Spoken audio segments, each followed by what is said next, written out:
All right, hey everybody! I want to welcome or introduce you guys to one of our favorite agents, Paula Swirtz with LPT. Paula, how you doing today? And thanks for joining. I'm good. I'm glad to be here. Thank you. You know, we do these every once in a while. We get agents to sit down, and we really like to talk about, how's your business? Let's talk about your business. Actually, where I really like to start is kind of talk about your business in terms of what's your business philosophy. Tell me about it.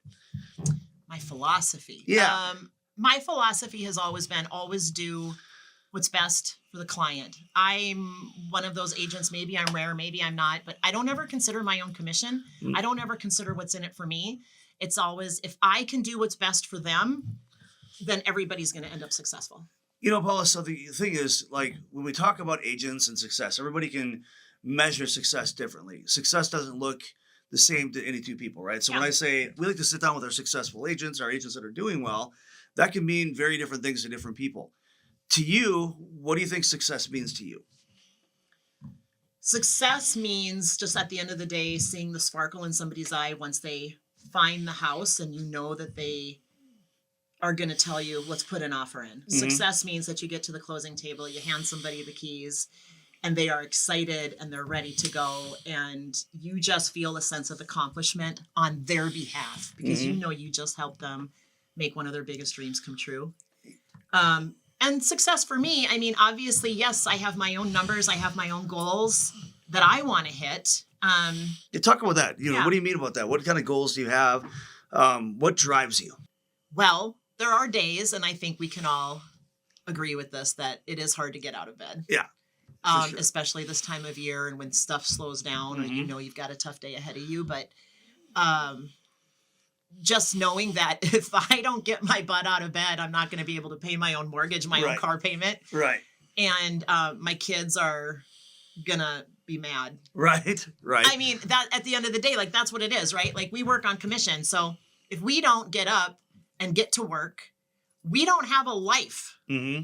And so, and then with now I have a new thing, because I'm building my team. Right. I have to get up for my team. Right. I have to make that happen. Do you find it helps you when you have that pressure of having to perform? Because there's obviously two ways you can look at motivation. Motivation on one hand could be all vision. You see something and you want it, right? Vision. Yeah. The other side of motivation is it's pressure. If I don't do this thing, I'm in trouble, right? So do you find, which one do you respond better to? Which drives you more, you think? I think it's a good mix of both. Yeah. I think for me right now, a few years ago when I didn't have a team, and then it was, I can get up whenever I want because I know I usually work at night and I do calls at then. Now it's kind of like when, for those of you that have a kid, all of a sudden you have new responsibilities, you have new endeavors that you have to be responsible for. I can't sit and slack just because it's just me anymore. Right. I have to take on that extra measure of, with everything. And, so define a good year. What is your best year in real estate? You've only been licensed, I shouldn't say only, it seems like forever probably now, but I mean, you're in your first 5 years still, right? I think I'm just going into my sixth year. In your sixth year, yep. So what is your best year to date? How many transactions? This is my best year to date. Yeah. How many transactions so far? I'm at 27 right now, and at the end of the year, I'll be at 30. Only 29% of every licensed real estate agent last year sold at least one home, right? Now, we talked about, post-COVID, that hot era, 90% of everybody with a license sold a home that year, that in 2021. So it was not hard. It wasn't. But, you doing 27 and what could be, depending which metrics you're looking at, the metrics that really matter to me isn't about sale price, it's number of homes sold. If you're looking at number of homes sold, this is actually the worst market in history. This was the toughest year. And yet it's your best. So that's my question. What do you attribute your success? As I said earlier, success looks like something different to everybody. But let's call it what it is. 27 transactions, for an agent. We're not counting other people's transactions. Those are yours. Those are just mine. 27 transactions in a year is successful. We're going to just objectively say that's true. Yeah. And I'm still mad. I wanted there to be more. We're going to talk about that in a minute too. I think that's one of the key factors for somebody that succeeds, that never ever satisfied feeling like you're never done. But what do you attribute your ability to hit 27 deals in your first 5 years in the business versus somebody that's struggling to get 2 or 3 deals put together in a year, 10, 15 years in? Like, what's the difference? I think people are inherently lazy, and I can be lazy sometimes too. Mm-hmm. But I'm not afraid to get on the phone and have the conversations and make the chase, Mm-hmm. right? It's like, hey, it's been a couple of years. We actually got connected 2 years ago. Did you ever buy a house? Yep. What is holding you back? And we have to find the pain points of the Mm-hmm. people that we're talking to and their fear, you Mm-hmm. know, because I think a lot of it, especially right now in this market, there's so much fear There is. about buying a house. And misinformation. I mean, there's misguided fear. Yeah. You know, there's some things you really should be afraid of, but there's some misguided fear, you know, things such as the market dropping out. I'm going to buy now and the prices are going to crash through the floor, all kinds of, you know, irrational Mm-hmm. stuff. You know it as well as I do. But again, not to get you off topic, but for you to identify, you know, hey, if everybody else is struggling to put together a few deals, yet I'm doing nearly 30, is it the fact that other people are inherently lazy? I think there's some laziness out there we can attribute it to, yes. I'd also think, you know, lack of confidence is a big one. Mm-hmm. I think the market, and a lot of times, will prop an agent up.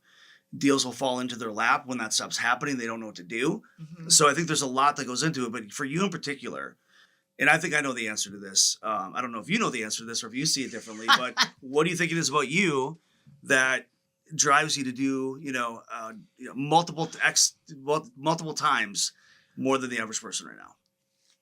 Well, how much time do we have? Like, I moved out when I was 17 years old. Right. I made my way on my own. Mm-hmm.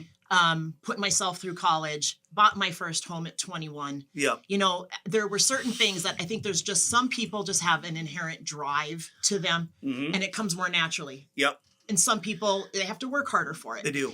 That drive for me is like, I am going to be in people's faces in a good way, Mm-hmm. but to make sure that they don't forget about me. Yep. I don't mind spending some money to do the marketing and getting the leads Yep. and making sure that I'm hitting on every little thing. Mm-hmm. And on top of that, just also taking a look at all of the tools that we have in the market. Like, there's so many of us that aren't using the AI. We're big not time. using, you know, all of the different pieces that we have at our disposal Mm-hmm. to make sure that our name stays out there. I think so many people are so overwhelmed by how much there is, they shut down with paralysis and do nothing. Yeah. You know, and I can't tell you how many agents I talk to, and sometimes it's just getting them to take the action and make the calls. Mm-hmm. And there's times that I'll talk to an agent and they'll ask me a very specific question, and it's always the same question. Well, who am I supposed to call? And I look them right in the eye every time, and I'll say one thing: you call everybody. Yeah. And what I mean by that is, I mean, how many people came through your open houses this last year? How many people do you know on your Christmas card list, but you don't know that well? You should connect with. Probably a good time to connect with them. How many people, you know, walked into one of your listings and didn't buy it? There's a million. How many people are for sale by owner right now, or expired or canceled off the market? There's literally no end to how many people you could call. It's a matter of, instead of being overwhelmed and just not having a starting point, you just got to start. Yeah. You know, and I think what I was going to say about you, Paul, is I think the answer to my own question, not that it was a trick question to you, but I wanted to hear your perspective. I think there's a tenacity with you that, you know, when you have a tenacity that you aren't going to be afraid, when you aren't going to back down, when you are not going to just shut down because they're hard or complicated, and you're comfortable building the car while driving it rather than, you know, hey, I have to have everything figured out perfectly before I act. That right there, I think, has served you well. And I also think that, you know, there's a part of you that, it's like me and a lot of people in the business, I think, are this way. You're going to get inspired by accomplishment. You know, when you get something done, that feeling of, oh my God, I got this offer's accepted. I still celebrate like I'm, you know, 15 years old. Yeah, you you know? got to do your little happy dance. Yeah, all night long, I'm like celebrating every single time, you know, and I've been in the business for 1,000,000 years. That never goes away. So I do think there's some of that with you, that when, just because it's hard, you're not going to back down. You're leaning into it, not away from it. You know, I think you're driven for your own version of success. And that's my next question to you is, when you're at 27 and you said, I still don't feel like I'm at enough, what does success look like for you? That's what I'm getting at. What is your next big, hairy, crazy, audacious goal that you're even afraid to say? Well, I'm never afraid to say anything. My goal at this point, I mean, in this field, we don't have somebody looking at you and saying, I'm proud of you. Right. No, you don't. Right. Quite the opposite usually. We have only ourselves and possibly our spouses or our families or our best friends or whatever it might be to say, like, I'm proud of you. Right. And you hope that they're not jealous of you or that they don't look down upon you because of what you're trying to accomplish. And I think that happens a lot more than we like to Every day. Yep. You know, like right now, my goal is to have a successful team. Right. It's not about building the biggest and best team. I want every single person on my team to feel success, to see success, and that will make me happy. Right. I want a sense of accomplishment. Right. Yeah. Again, yes, it's all about that. Yeah. And you know, yes, I want to hit 50, 100. Yep. You know, and get to that point where I mean, like, I don't know, like, when is the end, right? When do we feel satisfied? Right. I don't know that for people in this industry that are truly gifted and blessed in it, often I don't think we ever do. That's pretty crazy. All right, so Paula, you've done a lot of transactions now in the last 5 years plus now. There's people that operate very much from a win-win perspective. There's people that operate from a win-lose perspective. I would say working with you that you're very much a win-win type of person. You know, you brought up petty. I don't know how many times we've seen transactions that people, especially agents, when they get emotional, I've seen people take a deal for their own client because they'd rather, you know, hurt the other agent or be in a sword fight with the other agent rather than working the deal out for their client. So talk to me about your philosophy. Win-win, win-lose. Where do you fall in there? Yes. I mean, we always have to look out for our own client. Yes. But win-win is having a transaction where everybody comes out feeling good. Yep. Right? Yep. Like, there have been times when I've said to my buyer, for example, I'm not going to put that offer in. That's right. I'm not going to do it. Yep. And so I'm going to go to bat for the listing agent. Right. So I'm not going to bring something in that's going to be offensive. Right. At the same time, I think that there's other agents on the other side that have to understand that you can't all be, you know, ball bearings and swords constantly throwing it back either. No, you can't. And you know, the thing is too about it's interesting with this industry, and the industry is a small industry, right? It feels like it's a small world in the industry. And, you know, working with buyers and sellers, what they don't understand is my reputation in the industry is going to allow me to get things done really well, or it's going to impede me from getting things done really well. It's usually one or the other. Because if your reputation suffers, you go to put an offer on a property, next thing you know, the listing agent's like, oh, that person, oh, they're the worst, right? So having that reputation of, oh, that person, working with Paula, great, I want to work with Paula. You know, working with buyers and sellers, they don't understand that. So if a buyer or seller tries to set you up for failure, being able to have that conversation with the buyer or seller to put a stop to say, whoa, wait a second, before we do that, what's you're talking about, I don't want to put that offer in for the buyer. It's really going to impede their ability to be successful at all. We need to get the buyer on the right page, because you're not talking about, hey, I'm not going to represent my buyer and I'm going to not have loyalty and do what they want. That's not what you're saying. You're saying, before we go ahead and have raw obedience to this buyer, we're going to have a conversation with them that they understand what they're asking me to do, because 9 times out of 10 they don't understand the implication of what they're asking us to do. And I've seen you with not just buyers or sellers, but you know, other parties in the transaction, trying to wrangle that in. Before I go and do what you're asking me to do, I want you to understand exactly what you're asking me to do, what could happen because of it, the consequences of, you know. So I've seen your approach to deals, because yes, I think you're a hard driver. I think you are going to advocate and fight for your client, but I also think that you're not damaging your reputation in the industry. I would doing hope so. not. And I think a lot of people have. And we know who these people are. I mean, I'm sure that there's people out there, and I know that you've mentioned somebody said something to you at an event about like, oh, Paula Swirtz, okay. But, I mean, at that point, like, you, as long as you don't, like, there's a certain line, right, that you don't want to cross. Right. Is it okay that somebody thinks that I'm tough? Yeah, sure. That's a good thing, though. I think I'm not going to take that as bad, but at the same time, I don't want it where if I put an offer in it, somebody's going to say, I am not working with her. Right. No, and I think you've actually accomplished quite the opposite, which is good. Talk to me a little bit about, you know, now that you're doing close to 30 deals or 30 deals a year, how much of that's going to be repeat referral business? This year, I've probably already had, I would say like 5 or 6 already repeat deals this year. Nice. So repeat deal, which is great. How many referral? And the reason I'm asking that is because I think it's always really kind of a great barometer. It's more than, I think it's more than saying thank you when a client or past client refers you a deal. To me, that's more than saying thank you. That's saying, I trust you. I mean, why do people go out of their way to refer another individual? Think about it, right? It's not like they benefit from it. They get a slap in the back. Well, thanks, Gary, for the referral. That's about it. They do it, I believe, because I think people want to feel like they're contributing. They want to feel like they're doing something good, right? If I'm putting my name on a referral, I feel like I'm contributing something good to that individual. To my friend Gary, I'm going to give Paula, I'm going to give that connection so Paula's going to work with them because Paula's been a great agent for me. Why do you feel buyers and sellers have felt that way about you? What do you think it is that you're doing that inspires them to then, bring you into their friend or their family member that's going to buy or sell? Because I don't suck. Well, it's a really well articulated answer there, Paula. No, I mean, I know. I'm messing. So, at the end of the day, I think that it was because they didn't feel like a transaction. Right. There was something extra there where they felt cared for, that I was truly on their side. That I went above and beyond. I did things that they didn't expect, or that maybe they had another experience with another agent in the past.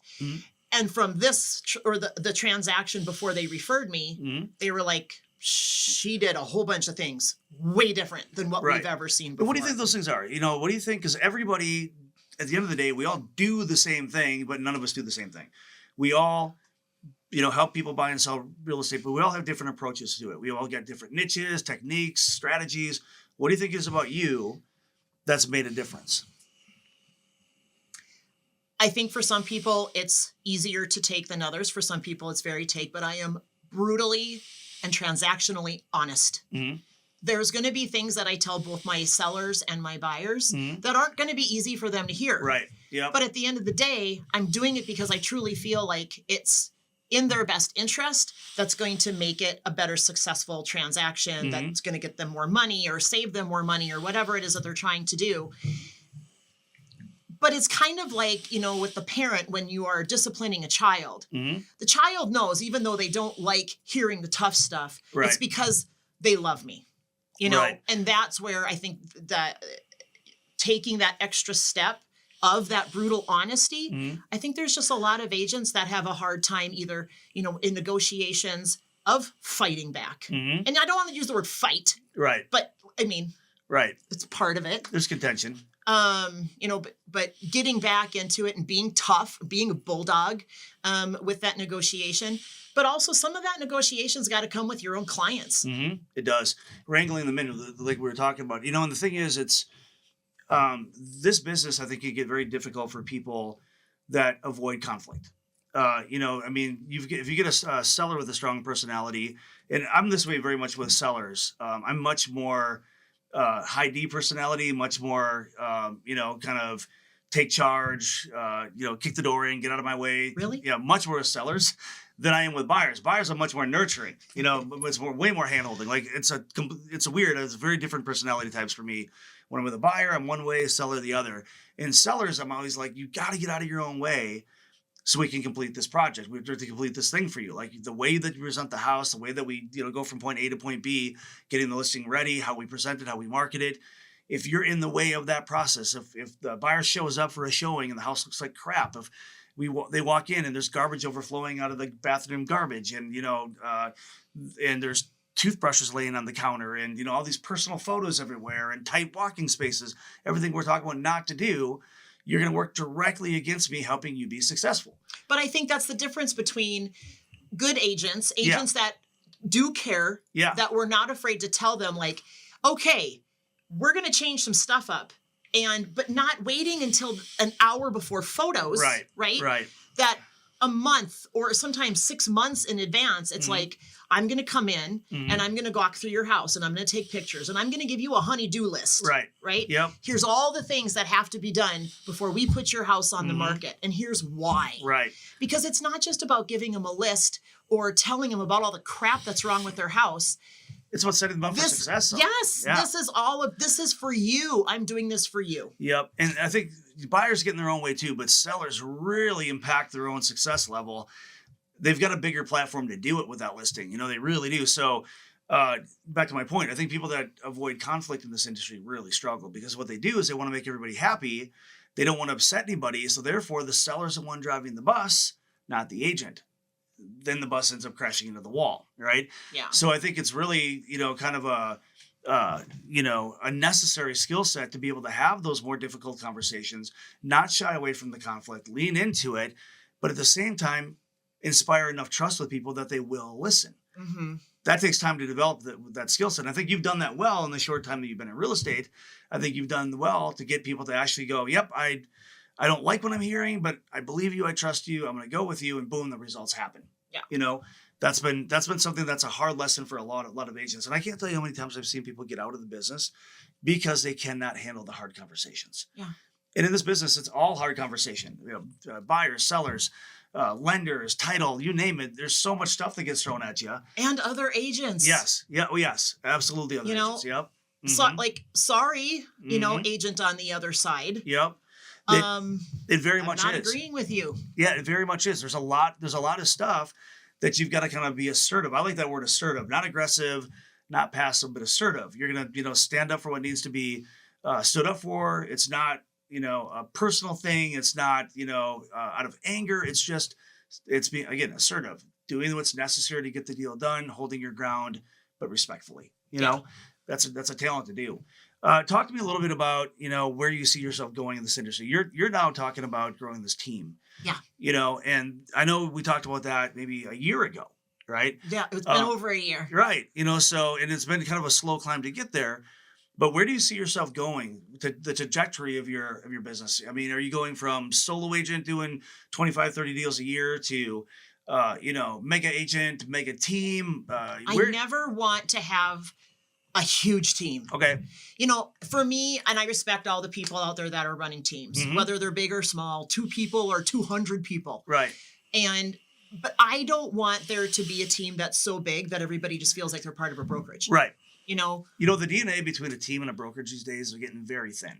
Yeah. I mean, they're almost, so for me, the difference between a team and a brokerage right now comes down to either autonomy or conformity. And what I mean by that is a lot of brokerages, it's about autonomy. Don't bother me, get off my back, don't call me unless I need you.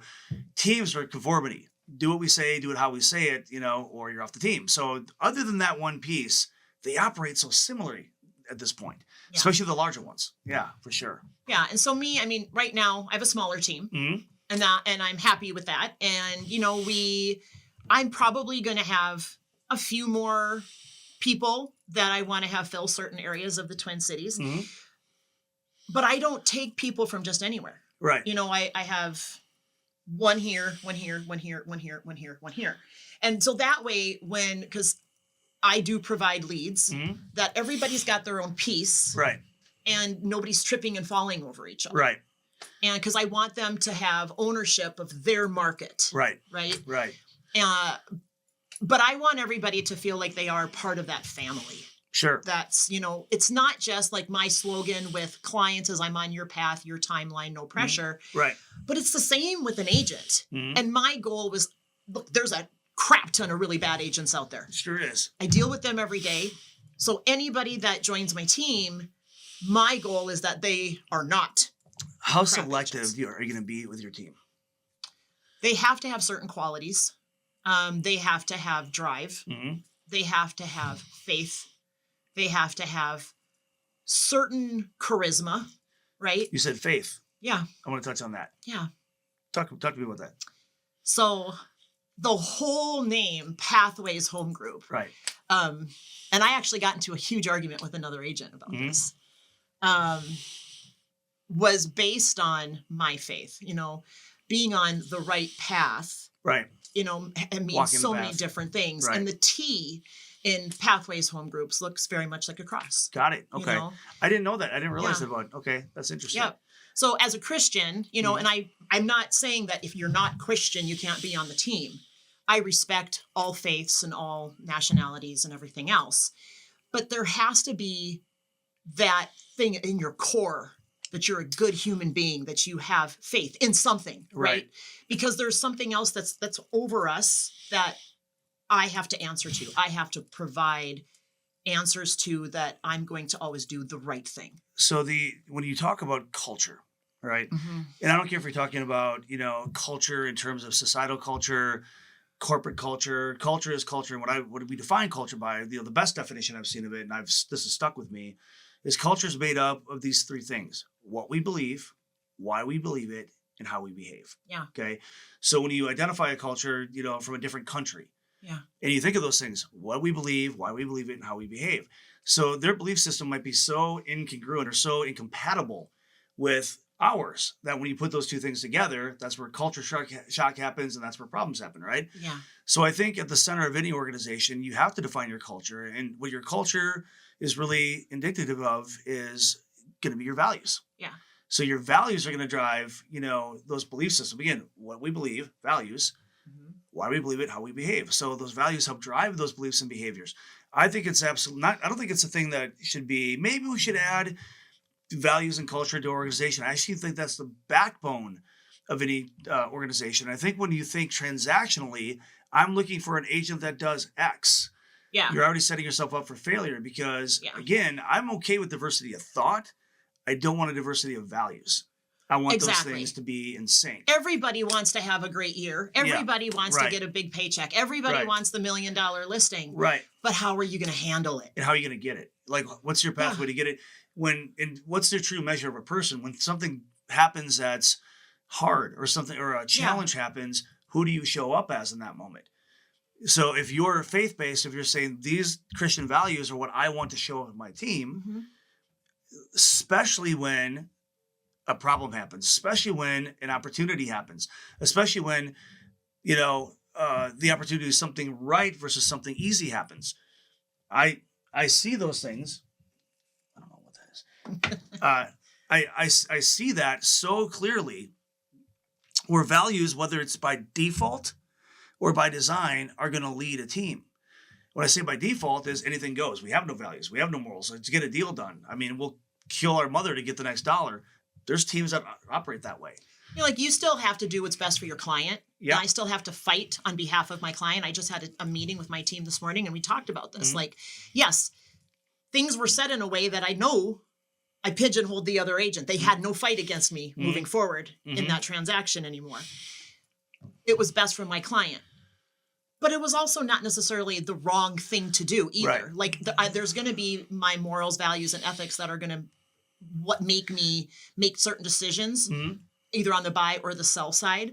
I'm never going to do something that's wrong or that people don't feel good about moving forward. Right. Everybody has to have, at the end of the day, they got to be able to go to bed at night. Right.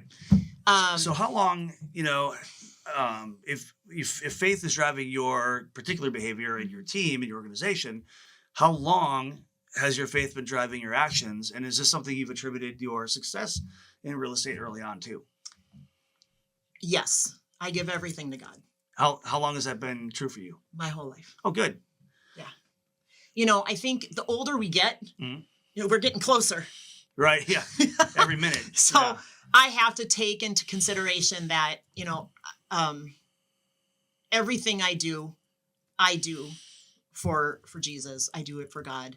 But it's that those values is also making sure that I'm keeping in the right way and on the right path, that I hope, whether you are Christian or Muslim or Buddhist or whatever it is, that you still respect the fact that somebody's doing it for the right reasons, not for the wrong ones, And, I just had a conversation with a Muslim client the other day. We have the same God, right? I mean, that might be different than like Buddhism or some, other faiths. But for the most of us, especially in Minnesota, we have the same God. Well, I think what you're saying, though, is there's stark, major differences between, major religions. Yeah. Whether it's, Jewish, Muslim, Christian, similar backgrounds of those religions, stark differences, huge differences. Yeah, absolutely. Some seem almost insurmountable in the same room, right? Right. What you're talking about is, we can still be, because really at the end of the day, real estate and the diversity we have to practice in real estate is going to come down to the fact that we've got to be able to operate with respect with each other. And are you a decent human being? Right. Right. But my question to you do you feel that your own walk, your own faith has led to your success? And what I mean by that is, again, if your values drive your actions then, produce your results end up kind of dictating. That's sort of the proof of concept. What you're doing is working. Mm-hmm. You attribute that to your faith. And I think a lot of people miss that their values, regardless where the values come from, will often dictate their actions, that dictate the results. So if I value hard work, I'm probably going to work hard, right? If I value being lazy, or if I value gambling and the quick buck, and I'm only going to be excited if I don't have to work for the money, that's going to show up in my work ethic, right? So value. My point is values, integrity, honesty, respectfulness. All those things are values. Mm-hmm.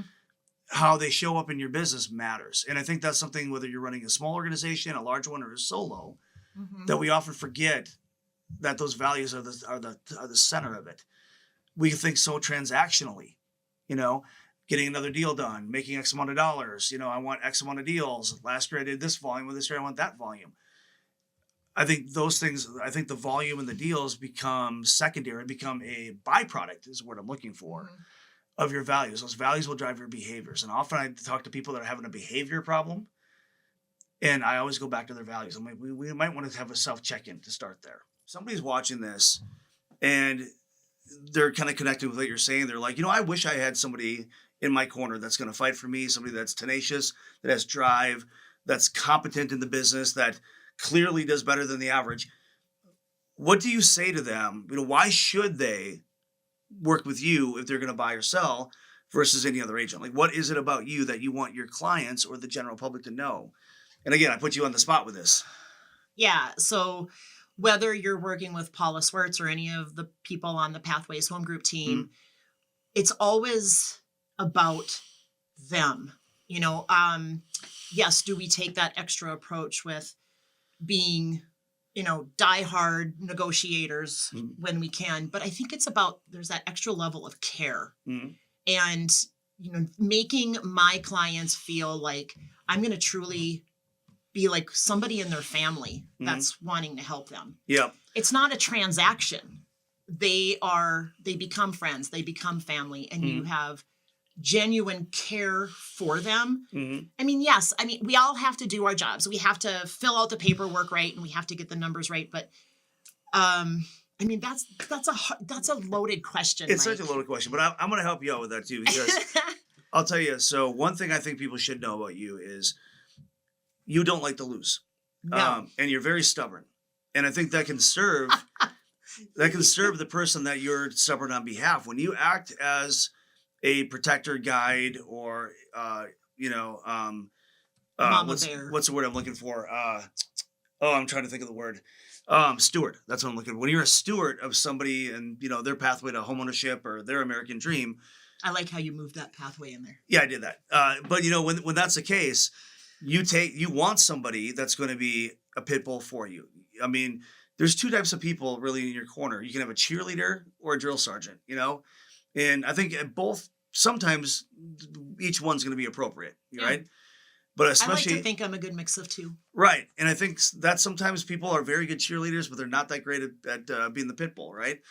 I think with you, you've got that ability, and especially when the market's hard, when things are less than easy, it's nice to have somebody on your side that's going to make things happen. That's going to move heaven and earth to make things happen. So that's my plug for you, Paula. Well, and that being said, we'll end here today. We can keep talking for hours, I'm sure, just about real estate and how we do business, but we'll end that there today. So thank you for coming in. I appreciate it. And good luck, Paula. Yeah, thank you so much, Mike. It's been a pleasure. Thank you.